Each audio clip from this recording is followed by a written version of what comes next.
नजर डालेंगे दिलचस्प और अजीब खबरों पर। शहरी कार के इलाके क्लिफ्टन में पड़ोसी की मुर्गियों के शोर से तंग खातून अदालत जा पहुंची। सिंध हाई कोर्ट में क्लिफ्टन कंटोनमेंट के इलाके में घर में मुर्गियां पालने के खिलाफ दरख्वास्त पर समाअत हुई। अदालत ने कंटोनमेंट बोर्ड वकील से सवाल किया कि आपने अभी तक इस हवाले से कानून क्यों नहीं बनाए, क्या आपका कोई बुनियादी हक मुतासिर हुआ है। दरख्वास्त गुजार ने कहा कि शहरियों की बुनियादी हुकूक की खिलाफवर्जी की जा रही है, जिस पर अदालत ने इस्तफसार किया है कि ये मुर्गियां दुकानों में फरोख्त कर रहे हैं या घरों में पाली हुई हैं, क्या आपका कोई बुनियादी हक मुतासिर हो रहा है। मसूर की दाल घरों में पकाए जाने वाली एक आम डिश है जो कि न सिर्फ गजाइयत से भरपूर है बल्कि पकाने में आसान और कई डिशों जैसे सूप और सलाद बनाने में भी शामिल की जा सकती है।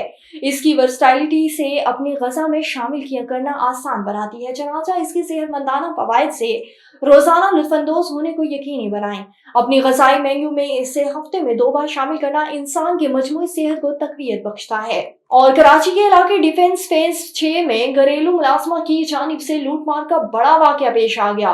घरेलू मुलाजमा लाखों रुपए, हजारों डॉलर्स और सोना ले उड़ी। मुतासरीन के मुताबिक घर का मुकम्मल सफाया करने से पहले मुलाजमा ने घर की मालकिन को बेहोशी की दवा पिलाई। इसके बाद मुलाजमा लाकर तोड़कर 30 लाख रुपए, 10,000 अमरीकी डॉलर और 50 लाख मालकियत का सोना लूट कर फरार हो गई। मुतासरीन ने बताया कि मुलाजमा को घर के काम के लिए 20 रोज कबल ही रखा गया था।